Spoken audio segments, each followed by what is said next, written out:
What's up everybody, 40 the Broadway Saiyan here, and welcome back again to my YouTube channel, bringing you guys another video on Dissidia Final Fantasy Opera Omnia. In today's video, we're going to be talking about the one-winged angel himself, Sephiroth, as he is going to be getting the debut of his LD and burst weapons in Global Opera Omnia. But before we talk about that, if you guys are brand new to this channel, be sure to hit that subscribe button and turn on that notification bell. That way you guys are not missing out on future uploads. And if you guys enjoy what you see on this channel, hit that like button and share this video as it does help me out. Also, I want to give a big thanks to Rem and the Dissidia DB because all of the information that comes from this video comes directly from his website, so be sure to show him some love and check out his website in the video descriptions as well as the pinned comments. Also, thanks to Macnull and the Dissidia Info, another fantastic resource for Opera Omnia, as well as to the OO Tracker, giving us a way to track our progress within the game, as well as to the FFOO tip, allowing us a timer to be able to check when a specific event is going to be going live soon in Global Opera Omnia. Huge thanks again to the Tonberry Troupe for the amount of time and effort they take to create those lovely infographics summarizing what these characters can do, as well as their awesome website for Opera Omnia. Be sure to check that out. Huge thanks to the FFTCC Crystal Chronicles podcast, giving us a weekly podcast to fulfill our Opera Omnia needs. And last but not least, thank you again to all of the rest of the DFFOO content creators, streamers, and those of you that create those lovely guides, spreadsheets, visual graphics,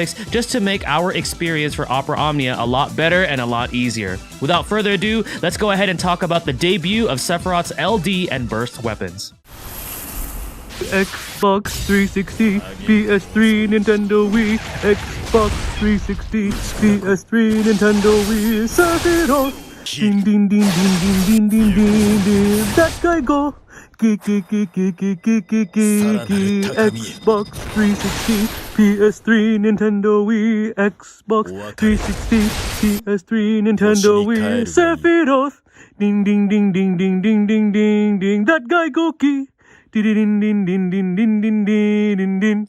Alright guys, so here we are with my video for Sephiroth. We're going to be specifically talking about his LD weapon and his burst weapon and what they do for his kit. Now I do want to point a few things out with this particular video. So first of all, upon the making of this video, Sephiroth did get a rework, finally, for his Skill 1 and Skill 2. Now I do not think that Sephiroth is going to be getting this rework early in Global Opera Omnia. I know some of you guys out there think he is, especially because of the announcement that he's going to be a playable character in Smash Brothers, and then they made that tweet on the Dissidia Opera Omnia Twitter.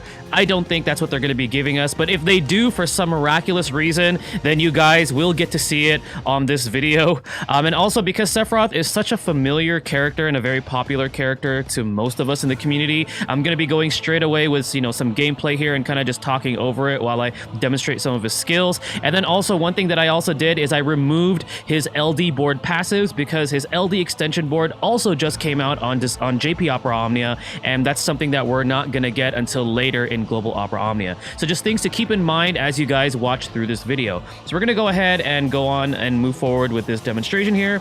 I took Saz and Snow just because they are the synergy characters for the event that's going to be happening. The Heretic event is going to be happening for Sephiroth's event. Alright, so we are going to go ahead and use Sephiroth here. So his LD ability is called Scintilla, and what this does is he delivers a 5-hit AoE melee brave attack plus an AoE HP attack delivered twice. So he has that, you know, pretty standard effect of having an increased brave damage against a single target, and then he also has an overflow of 120%. Now, if you fully max limit break this weapon, the overflow is actually increased all the way up to 180%. So he has some pretty nice overflow on it. If you also have his LD weapon fully max limit broken, he's going to be getting a 150% attack increase. Now, this is very critical in having this LD weapon if you want to use Sephiroth for future content, because of the fact that, you know, he didn't get a rework when this weapon first came out, and that was one of the controversies about this character, because his attack potencies by the time we were in the Lufenia era was kind of questionable. So be sure, if you are going to be, you know, building Sephiroth, you definitely want to have his LD weapon because of that 150% attack increase. So we're going to go ahead and take a look at what this does.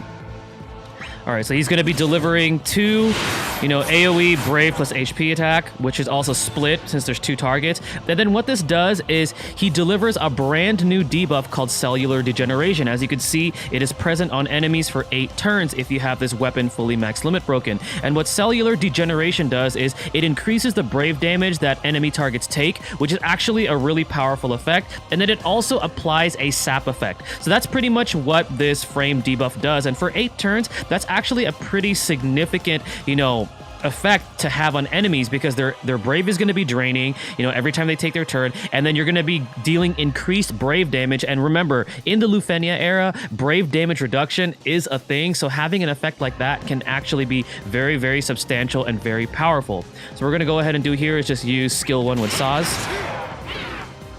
And then when we get back to Sephiroth, we'll talk more about the rest of his kit, because we're going to go into the burst next. All right, Snow, we're going to have you use your skill 2. All right, so let's go back to our boy Sephiroth. So also with his LD weapon, I do want to mention is that he's going to unlock his Brave Attack plus plus. This is pretty much a standard 6-hit melee Brave attack. So if you need to, for some reason, use this just to keep his Brave topped off, then by all means go ahead and do so. But generally, you're not really going to be using this.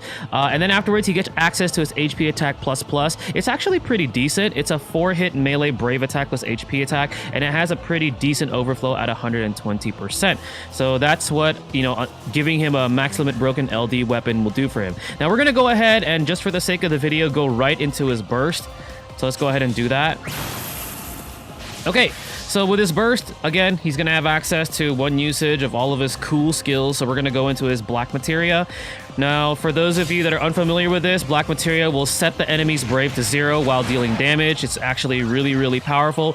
It also gives Sephiroth, if you fully realize it, he's going to start off with, 3 stacks of Genova, which is actually a very powerful buff because it applies a speed down as an aura to enemies, and the stacks do increase every time, you use his skill 2 right here, which is his Octaslash.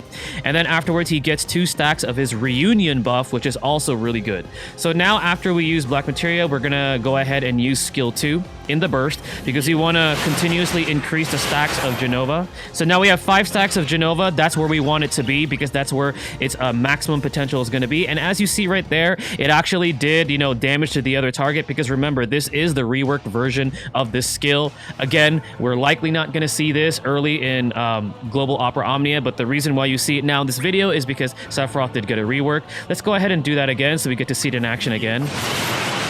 And as you can see, it does a lot more damage with the rework. So, you know, again, I don't think he's going to get this rework early in Global Opera Omnia. But if for some miraculous reason he does, then cool. But, you know, just don't hold your breath. I don't think it's going to happen, but it's at least we get to see it on this video. Now we're going to go ahead and use his LD. All right, and now before we use the finish burst, let's go ahead and just talk about what that does. So his finish burst is called Heaven's Light. Kind of interesting because I don't remember him using this at all in any of the games. I don't actually remember him using this in the original Dissidia games, but correct me if I'm wrong, I probably forgot. But what Heaven's Light does is it's a 15-hit AoE melee Brave attack plus AoE HP attack. Again, it has that standard effect of increasing the Brave damage dealt when attacking a single target, and then it has those pretty, you know, generalized finish burst effects too, of increasing the Brave damage limit by up to 20% and increasing the HP damage limit by up to 80%, which is actually pretty strong. So let's actually see that in action, and then afterwards we're going to talk about what the burst effect does.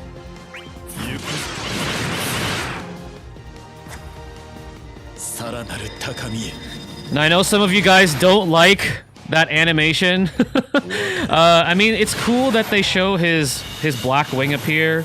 It would have been cool if that stayed on, but it's what it is, you know.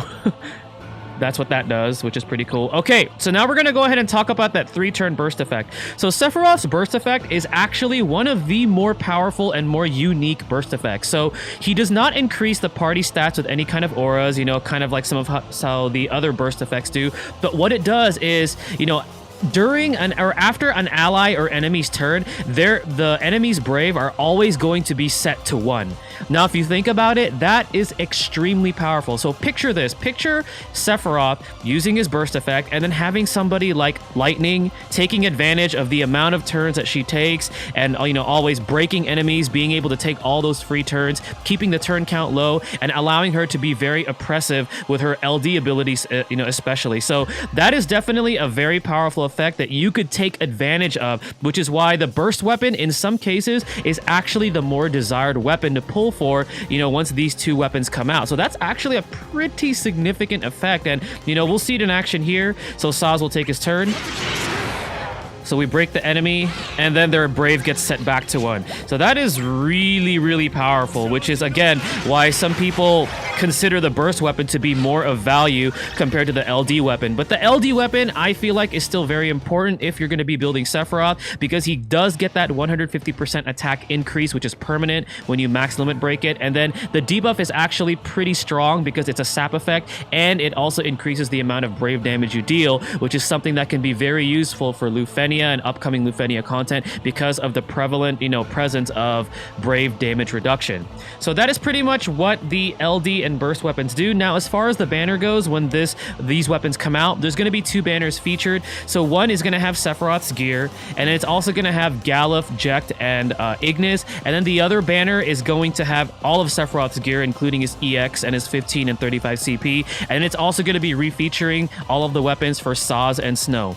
Both banners are actually equally fairly good, although I put a little bit more value on the banner that has Saz and Snow because they're still pretty good characters. Galuf is still a pretty decent tank. If you're missing, for example, if you didn't happen to pull Gladio or you got unlucky and you're looking for a tank that does cover, while not nearly as powerful or broken as Gladio, Galuf is still pretty decent. And then afterwards, Jekt is still a pretty okay DPS unit. If his brave is at a certain amount, it causes him to trigger, I believe, his skill 1 twice or something like that. And then Ignis is a solid, support unit. But right now, since, we've been moving forward with the game, I'd say he's an okay pickup. But for me, if I were going to be gunning for specifically Sephiroth's gear, I would definitely do it on the banner with Saz and Snow, especially Saz. Saz is actually pretty useful for, specific Lufenias where you want to at least try to push offense because of the potencies of his buffs that he gives to the party. Just remember, they are generic buffs, so just be careful if you're going to be using him with other buffers, because he might end up getting his buffs pushed off. But all in all, if I were to personally pull for Sephiroth, this is how I would do it. Now, while I know the burst weapon is the more desired one because of that really powerful effect, if I were specifically gunning for the LD, I would use my resources first on the banner with Saz and Snow, and then afterwards, if I do want that burst, I actually will wait for the Rude banner, because it is going to be on that banner, and Rude's banner, especially Rude the character himself, is an extremely powerful character that I personally recommended in one of my videos when I talked about the 3 LD characters that didn't have an LD extension board back when I talk about it, and Rude is definitely one of those characters. So that's how I would personally strategize my pulls depending on the resources I have. So for those of you that are pulling for Sephiroth, I think he's pretty powerful, but you do definitely want his LD and burst weapon because of the fact that he doesn't get a rework, and some might see his the potencies on his skill 1 and 2 to be kind of on the lower end of the stick, just because he didn't get he's not going to get a rework. Now, if you are going to be using Sephiroth, be sure you have as much attack on him as possible. So attack plus 108, any way to be able to increase his damage. You want to, if you're going to use him as a party member, run him with a character that gives good auras, run him with a battery, so then that way he's capping out on damage and he's able to do what he does, which is hamper enemies down from taking their turns a lot because of that powerful aura with his Genova, and then also deal damage at the same time. So that is going to go ahead and conclude my video for Sephiroth's LD and burst debut. I will be doing a separate video to talk about that dreaded Lufenia event that comes out with these 2 weapons. Thank you guys again for watching. This is 40 the Broadway Saiyan signing out. Mahal, everyone.